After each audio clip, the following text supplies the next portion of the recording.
ሃይ ጤና ይስጥልን። ሰላም ተመልካቾቼ እንዴት ናችሁ? እኔ ደህና ነኝ። ዛሬ በቻናሌ ምጥን ሽሮ አዘገጃጀትን ይዤ ቀርቤያለሁ። እስከ መጨረሻው ከኔ ጋር ከቆያችሁ አዘገጃጀቱን ቅመሙን መጥኜ አቀርባለሁ።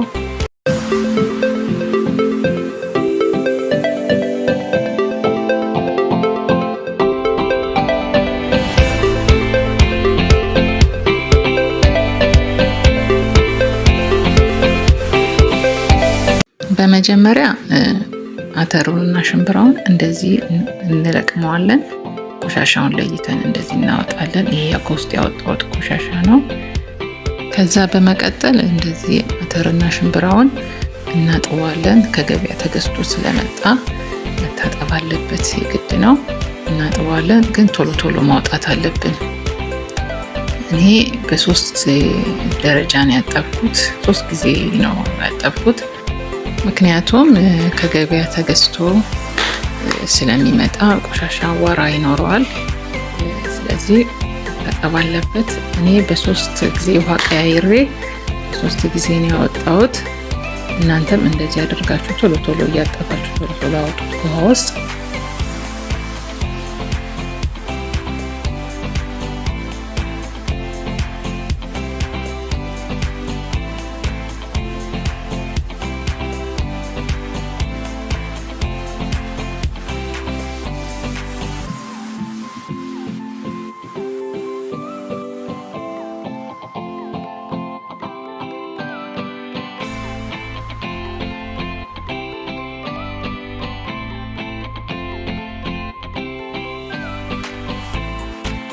ከዛ ያጠብነውን የሽሮ እህል እንደዚህ ፀሐይ ላይ በንጹህ ሸራ እናሰጠዋለን፣ እንዘረረዋለን ማለት ነው። ዝርዝር አድርገን እናሰጠዋለን ቶሎ እንዲደርቅ። እንደዚህ አድርጌ ፀሐይ ላይ አስጥቼዋለሁ። እንዲህ አድርገን ካሰጣን በኋላ ቀን ሙሉ ፀሐይ ከመታው በኋላ 2 ቀን በቂው ነው። 2 ቀን በኋላ እንዲህ ደርቆልኛል። ይሄው እንደምታዩት እንደዚህ አተሩ ሽምብራውም ደርቋል። እኔ እንግዲህ 15 ኪሎ ምጥን ሽሮ ለማዘጋጀት ስላሰብኩኝ 8 ኪሎ አተር፣ 7 ኪሎ ሽምብራ፣ ተቆላ ሽምብራ ገዝቻለሁ። ቀጥሎ እንግዲህ ወደ እርጥብ ቅመሙ እንሄዳለን። እርጥብ ቅመም ምን ያህል መጠን እንዳዘጋጀው በስክሪኑ ላይ ጽፍላችኋለሁ። እንግዲህ ዛላ በርበሬ 2 ኪሎ አድርጌዋለሁ ለ15 ኪሎ ምጥን ሽሮ ማለት ነው። በሶቢላም የሩብ አጋማሽ፣ ሮዝመሪም የሩብ አጋማሽ፣ ሁሉንም በመጠኑ አድርጌ ለመደለስ እንደዚህ ቀላቅላለሁ ማለት ነው።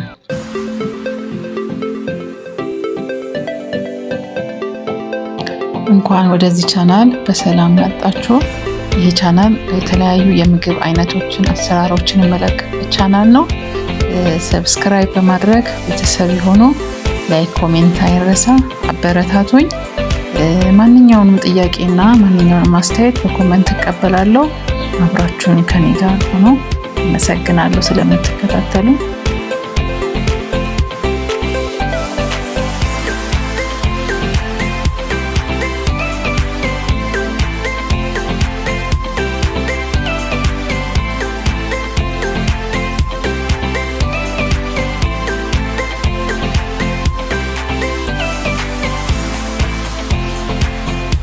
እንግዲህ እርጥብ ቅመማ ቅመሞችን እንደዚህ አንድ ላይ ከደባለቅን በኋላ ቀጥሎ የሚሆነው ወደ መደለዙ እንሄዳለን ማለት ነው።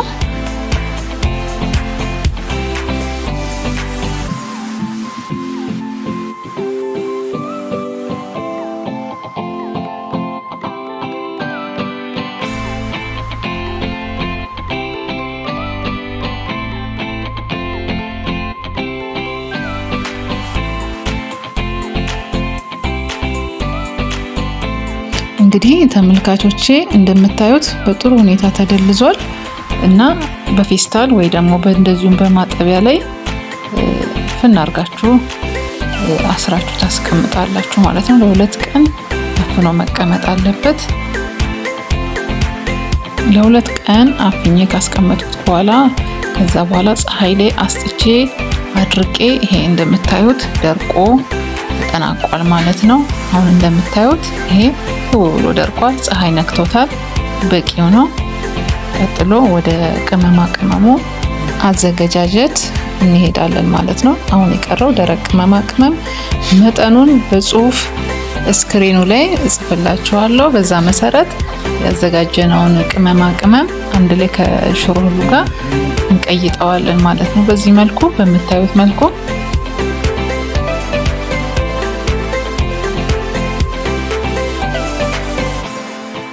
እንዲህ ከቀላቀለን በኋላ ጨው ደግሞ ያዘጋጀነውን የጨውን መጠን ለብቻ በፌስታል ቋጥረን ወደ ወፍጮ ቤት እንወስዳለን።